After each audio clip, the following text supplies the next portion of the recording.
the offer they couldn't refuse. The Whitmore sisters learned early that poverty could silence a room faster than scandal.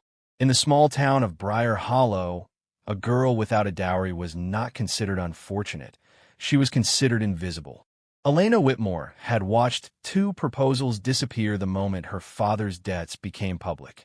Maribel had endured whispers at church, sweet smiles that curdled into pity. Clara had stopped attending altogether after overhearing a merchant's wife say, "Pretty faces fade. Poverty does not." Their cottage stood at the edge of town like an afterthought, its wooden beams weathered but upright, much like the sisters themselves. Elena, at 24, carried the quiet authority of someone who had been forced to grow older than her years. She managed the household with disciplined calm, hiding her exhaustion behind composed gestures. Maribel, 2 years younger, possessed a beauty that drew attention even in threadbare dresses. Where Elena guarded her emotions, Maribel wore hers openly. She still believed love could transform circumstance, and that belief, though fragile, was luminous. Clara, the youngest at 19, spoke the least but noticed the most. Her silences were not empty. They were observant. She read expressions the way others read books, and what she saw in Briar Hollow had made her wary of promises. The final humiliation arrived on a rain-heavy afternoon when a local landowner formally withdrew his interest in Elena. He did not blame her character. He did not question her virtue. He merely cited financial impracticalities, as if she were a business venture gone wrong. That evening, the sisters sat at their narrow dining table, the air thick with resignation. "We cannot keep waiting for mercy," Elena said, her voice steady despite the sting beneath it. Maribel folded her hands. "What choice do we have?" Clara placed 3 folded pamphlets on the table. "Perhaps more than we think." The pamphlets advertised a discreet marriage agency connecting women of modest means with wealthy gentlemen seeking wives abroad. The idea was radical, bordering on desperate. It required courage or surrender. Elena read every line twice. The arrangement promised security, estate life, and husbands of noble standing. It did not promise affection. Maribel's eyes sparkled with reckless hope. What if this is the miracle we've been waiting for? Clara did not answer immediately. She studied her sisters instead, or the lesson we haven't yet learned. Within a fortnight, letters arrived bearing the seal of Ravenshire Estate. 3 brothers, 3 barons, all seeking brides. Baron Edward Ravenshire's letter to Elena was formal and deliberate. He wrote of responsibility, lineage, and partnership. There was respect in his words, but no warmth. Baron Victor Ravenshire wrote to Maribel with lyrical charm. He described moonlit gardens and music drifting through marble halls. His penmanship carried confidence, even intimacy, as though affection could be cultivated by ink alone. Baron Daniel Ravenshire's letter to Clara was shorter. He admitted discomfort with the arrangement, but confessed he preferred honesty over spectacle. His candor unsettled her more than romance would have. The symmetry felt too perfect to dismiss. 3 sisters, 3 brothers. Elena recognized the risk, but also the inevitability. Remaining in Briar Hollow meant slow erosion, of dignity, of opportunity, of hope. Leaving meant stepping into uncertainty dressed as fortune. "We go together," Elena decided. "Or not at all." Maribel agreed instantly. Clara hesitated only long enough to measure the resolve in her sisters' faces. Their departure drew a modest crowd. Some neighbors offered polite farewells. Others whispered that desperation often disguises itself as ambition. The carriage that carried them away felt less like transport and more like a dividing line between who they had been and who they might become. Ravenshire Estate rose from the countryside like something conjured from legend. Stone towers pierced the sky. Ivy traced deliberate patterns along ancient walls, and expansive gardens stretched outward in disciplined symmetry. Wealth was not merely present. It was displayed with quiet confidence. The brothers awaited them on the steps. Edward Ravenshire stood tall, his posture rigid with practiced control. His gaze lingered on Elena with measured assessment, as if calculating compatibility rather than admiring beauty. Victor Ravenshire smiled at Maribel with effortless charisma. His attention felt warm, almost consuming, and she responded instinctively, drawn toward the brightness he projected. Daniel Ravenshire offered Clara a restrained nod instead of a flourish. There was thoughtfulness in his expression, a hint of hesitation that mirrored her own. Introductions were courteous, even graceful. Servants escorted the sisters through grand corridors illuminated by crystal chandeliers.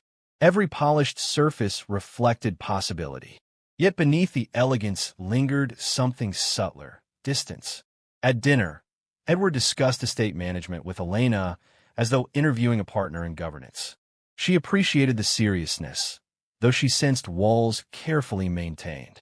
Victor's conversation with Maribel sparkled with humor and suggestion. He praised her spirit, her courage, her eyes. Each compliment landed with intoxicating precision. Daniel asked Clara what she feared most about this arrangement. The question startled her. "Losing myself," she admitted quietly. He studied her answer longer than necessary. "That would be a loss to more than you." The evening concluded with promises of courtship and formal announcements to follow. Everything appeared orderly, deliberate, advantageous. But as the sisters prepared for sleep in their adjoining chambers, Clara stood at her window and watched the estate courtyard below. A carriage arrived without ceremony. A woman stepped out, cloaked and confident, greeted not by servants, but by Victor himself. He did not see Clara in the shadows above. He took the woman's hand with familiarity no letter could explain. Clara's breath stilled as realization settled, sharp and undeniable. The estate was grand. The offers were generous. But love, she now understood, might already be occupied. And this new beginning had arrived with secrets. What was promised? Clara did not sleep. The image of Victor Ravenshire clasping another woman's hand replayed behind her closed eyes with relentless clarity. It had not been a courteous greeting or distant civility. It had been intimate, practiced, unguarded. Whatever arrangement had brought the Whitmore sisters to Ravenshire Estate, it was not as exclusive as it appeared. By morning, Clara understood that silence would be a decision in itself. She found Maribel in the sunlit breakfast room, radiant despite the uncertainty of their situation. Victor stood beside her, leaning close as he described the estate's southern gardens. His tone carried the same warmth Clara had witnessed in the courtyard, and the contrast unsettled her. When Victor excused himself to attend to unexpected matters, Clara seized the moment. "I saw him last night," she said quietly. Maribel's smile faltered, but did not vanish. "Of course you did. We were all here." "No," Clara clarified. "After dinner, in the courtyard, with another woman." Maribel's posture stiffened, then softened in dismissal. "You must have misunderstood. Victor told me he receives visitors often. Business associates." Clara held her sister's gaze. He held her hand. The words lingered between them like a fracture spreading through glass. Maribel rose abruptly. "You are cautious by nature, Clara." "I am not. Do not project your fears onto my future." It was not cruelty. It was hope defending itself. Clara recognized the desperation beneath her sister's denial and felt its weight. Across the estate, Elena navigated a different tension. Edward Ravenshire had requested a private tour of the estate's accounts and properties, an unusual introduction to courtship. He spoke with precision about land stewardship and family legacy, outlining expectations with unflinching candor. "You deserve clarity," Edward said. "Marriage into this family requires discipline." Elena admired his transparency, but sensed omission. His composure was too deliberate, as though affection were an inconvenience he intended to manage rather than embrace. "Do you believe affection grows from discipline?" she asked carefully. Edward paused. "Affection grows from reliability." It was not an answer born of romance. It was the confession of a man who had been disappointed before. Meanwhile, Victor reappeared at luncheon with effortless charm and tact. He directed his attention toward Maribel as though no interruption had occurred. His compliments were measured, persuasive, and designed to reassure. "You seem troubled this morning," he observed gently. Maribel hesitated only a moment. "I wondered whether I should feel jealous of your responsibilities." Victor laughed, a sound too smooth to be entirely spontaneous. "Responsibilities are burdens, not rivals. You have nothing to fear." The assurance was crafted with skill, yet Clara noticed that he avoided specific explanation. That afternoon, Clara resolved to seek proof rather than suspicion. She lingered near the east corridor, where servants moved discreetly between chambers. Conversation drifted through half-open doors, fragmented but revealing. Lady Isabella arrived again. The engagement cannot be delayed much longer. Clara's pulse sharpened. The name settled with uncomfortable significance. When she relayed what she had heard to Elena, her eldest sister listened without interruption. Elena's composure did not crack, but her expression hardened. "If Victor has deceived Maribel," Elena said evenly, "we confront him with certainty, not rumor." "And Edward?" Clara asked. Elena's silence answered enough. Trust here was provisional, not permanent. The confrontation came sooner than expected. That evening, Maribel followed Victor toward the private gardens under the pretense of seeking fresh air. Clara and Elena kept their distance, unwilling to intervene without invitation. Hidden by trimmed hedges, Maribel witnessed the truth unfiltered. Lady Isabella Crown stood poised beside the fountain, dressed not as a guest, but as a woman assured of her place. Victor approached her without hesitation, brushing a gloved hand along hers with familiarity that erased all doubt. "I will resolve it soon," he murmured. "The arrangement is temporary." "And the sisters?" Isabella asked coolly. "A necessity," Victor replied. "Appearances must be maintained." The word struck harder than betrayal. Necessity. Maribel stepped forward before caution could restrain her. "Am I also an appearance?" Victor's composure faltered for the first time. Isabella's gaze assessed Maribel with thinly veiled disdain. "This is not what you think," Victor began, though he did not release Isabella's hand. "Then explain it," Maribel demanded, her voice steady despite the fracture beneath it. Victor exhaled, calculation replacing surprise. "My family requires an alliance with Isabella's fortune. It is a practical arrangement. My feelings for you are separate." Separate? As though love were a compartment to be accessed privately, while marriage served ambition publicly. "You expect me to accept secrecy?" Maribel asked. "I expect you to understand reality," he corrected. From the shadows, Elena felt Clara's grip tighten around her wrist. The truth was no longer suspicion. It was declaration. Maribel straightened, her heartbreak transforming into clarity. Reality is not the same as integrity. Victor stepped toward her, lowering his voice. "Do not be impulsive. You would still live here, still have comfort. I would see to your happiness." "On your terms," she replied. Silence stretched across the garden, heavy and irreversible. Maribel turned away first. She did not run. She walked with measured dignity back toward the estate, past her sisters, past the fountain, past the illusion she had briefly allowed herself to believe. Victor did not follow. Inside the mansion, the grandeur felt altered, its elegance now a facade for negotiation rather than devotion. In the privacy of their chamber, the sisters stood together without pretense. "We were not invited here for love," Clara said quietly. "No," Elena agreed, "but we will decide whether we remain." Maribel wiped the last trace of tears from her face. "He believed I would accept less than respect." Outside their door, footsteps echoed in the corridor, deliberate, approaching. Edward's voice followed, controlled yet urgent. "We need to speak. All of us." The estate had shifted from promise to reckoning. And whatever came next would not be dictated solely by the Ravenshire name. Terms of loyalty. Edward Ravenshire did not enter the sister's chamber as a baron accustomed to obedience. He entered as a man aware that authority alone would not secure cooperation. Daniel stood a step behind him, uneasy but resolute. Victor was absent, and the omission spoke loudly. Elena remained standing when Edward began. There's been a misunderstanding, he said carefully. Maribel's expression hardened. There has been clarity. Edward absorbed the correction without protest. Victor's conduct was not disclosed to us in full. Not disclosed, Clara repeated. Or deliberately concealed? Daniel stepped forward before tension sharpened further. We knew Isabella's family pursued an alliance, he admitted. We did not know Victor intended to court both futures at once. Maribel studied him. You knew enough.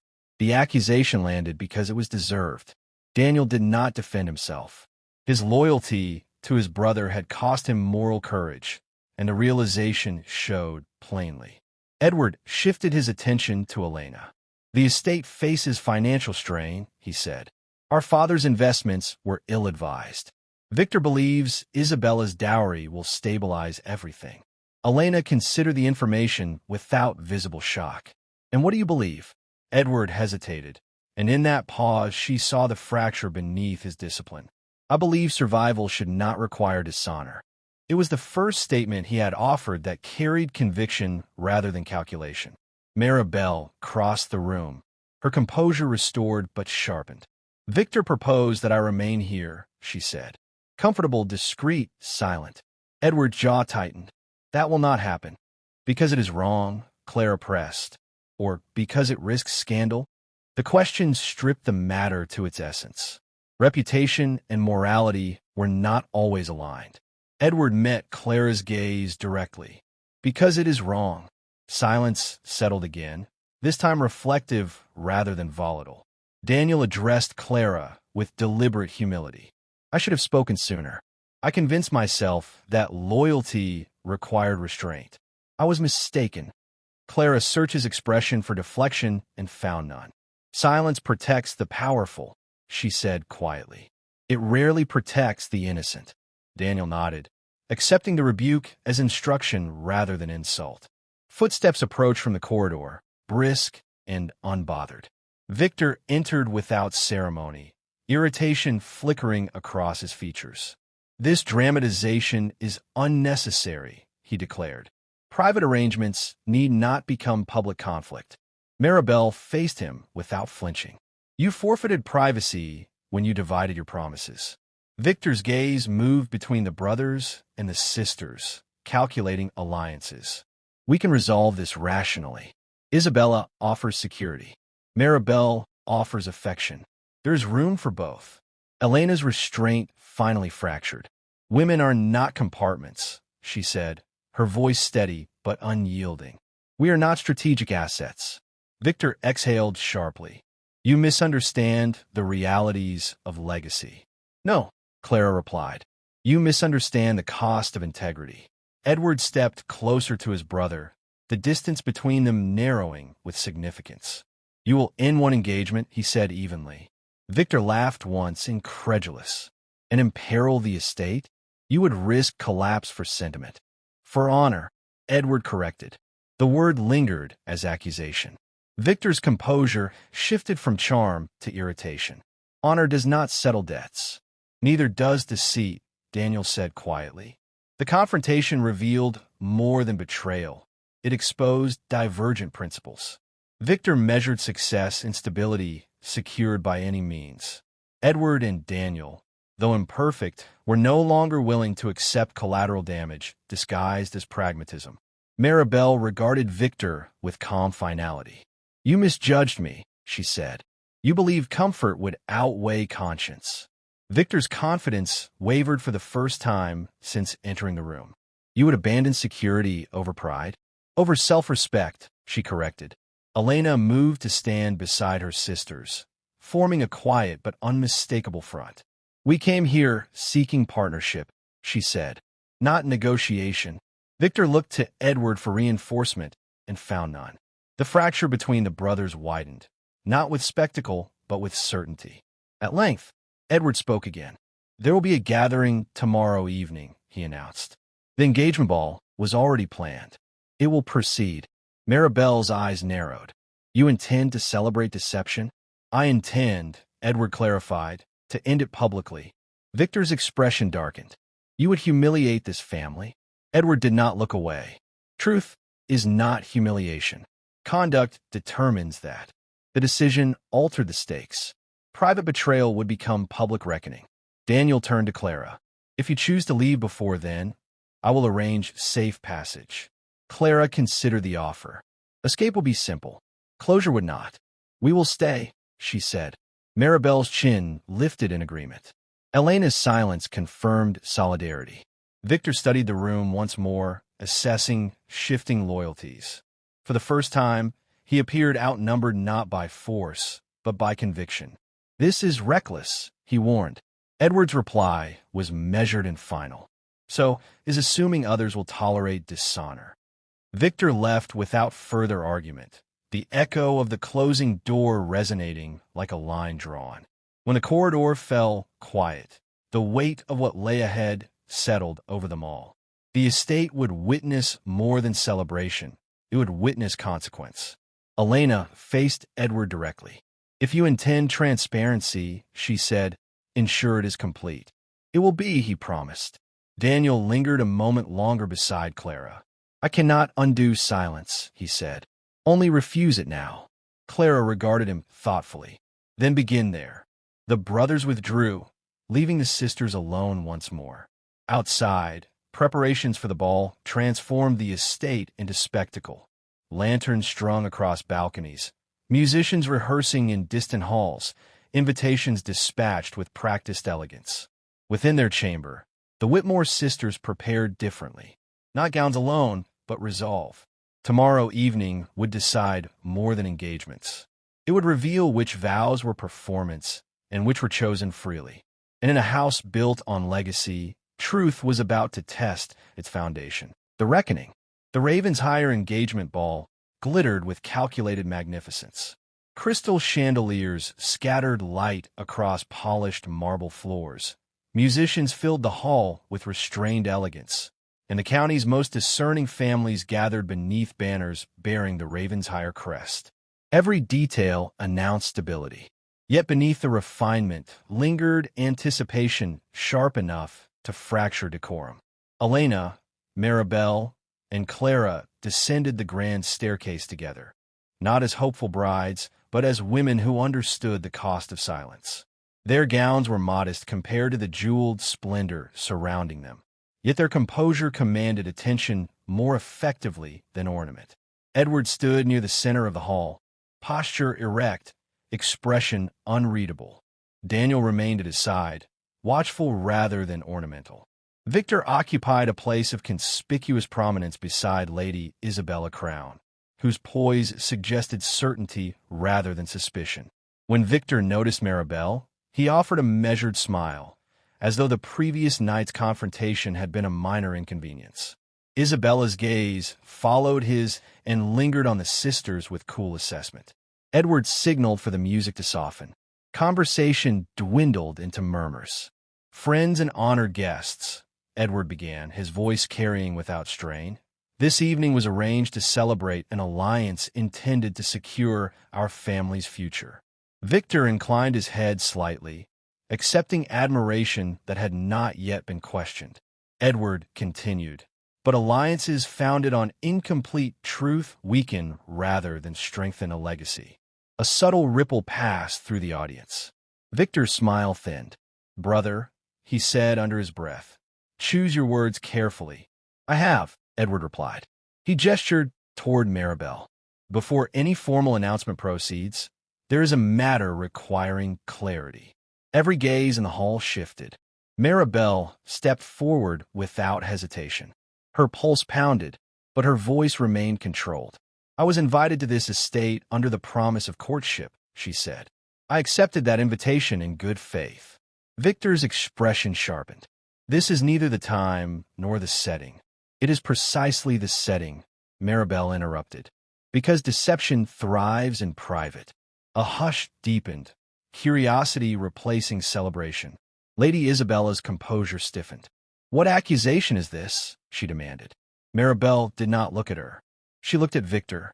You told me your affection was sincere, she said. You spoke of a shared future. Meanwhile, you maintained an engagement whose financial advantages you never disclosed. Gasps surfaced, quickly suppressed. Victor's charm resurfaced in strained form. I never denied existing negotiations. You denied their permanence, Maribel replied. You implied choice. Isabella's eyes flickered toward Victor, the first fracture in her certainty. Negotiations, she repeated coolly. Edward stepped in before Victor could reframe the narrative. My brother believed he could secure both fortune and affection without consequence. Victor's restraint dissolved. Our estate requires Isabella's dowry. Sentiment does not preserve land. Daniel's voice cut through the tension, quieter but resolute. Nor does dishonor preserve respect. The crowd no longer whispered. It listened. Isabella faced Victor fully now. Was this arrangement mutual? She asked, each word deliberate. Victor hesitated, and that hesitation answered more than speech. Maribel's heartbreak had already transformed into clarity. I will not compete with ambition, she said, nor will I remain hidden to protect it. Elena joined her sister's side, reinforcing the statement without embellishment. We were summoned as partners, she said, not contingencies. Edward turned toward the assembly. Ravenshire will not secure its future through misrepresentation, he declared. If stability demands sacrifice, let it be ours, not the integrity of others. The admission carried weight beyond Victor's miscalculation. It acknowledged financial vulnerability without disguise. Isabella regarded Victor with controlled disdain. You assured me loyalty, she said. Instead, you practiced convenience. Victor reached for composure, but found only diminishing authority. This is an overreaction, he insisted. No, Isabella replied. It is revelation. She withdrew her gloved hand from his arm. The gesture subtle, yet devastating. My family invests in reliability, she continued, not improvisation. With that, she signaled to her escort and moved toward the exit, dignity intact despite the disruption. Victor stood momentarily isolated, the grandeur of the hall offering no refuge from exposure. Edward faced the guests once more. There will be no engagement announced tonight, he said evenly. Instead, let this gathering mark a commitment to transparency. Some expressions conveyed disapproval, others reluctant admiration. Society valued wealth, but it respected conviction when displayed publicly. The musicians remained silent, awaiting instruction. Daniel crossed the floor to stand beside Clara. You deserved candor from the beginning, he said quietly, though his words carried beyond her alone. Clara studied him, weighing not perfection but effort. Candor is not proven in apology, she replied. It is proven in consistency. I intend to prove it, Daniel answered. Victor's gaze moved between his brothers and the sisters, calculation replaced by isolation. The alliance he had engineered dissolved in a single evening, undone not by scandal, but by truth spoken plainly. Maribel exhaled slowly, feeling neither triumph nor defeat, only release. She had expected devastation. Instead, she felt steadiness. Edward approached Elena with uncharacteristic vulnerability. I cannot promise ease, he said quietly. Only honesty. Elena met his gaze. Honesty is the beginning, she replied, not the guarantee. He accepted the distinction without argument. Gradually, conversation resumed in the hall, though its tone had shifted from celebration to reassessment. The Ravenshire name would endure, but altered by public reckoning. As the sisters stepped toward the terrace for air, the night felt clearer than the chandelier-lit ballroom behind them. We could still leave, Clara observed softly. We could, Elena agreed. Maribel looked back at the illuminated windows, where Victor now stood alone amid dispersing guests. But leaving is no longer escape, she said. It is choice. Behind them, the estate doors opened once more.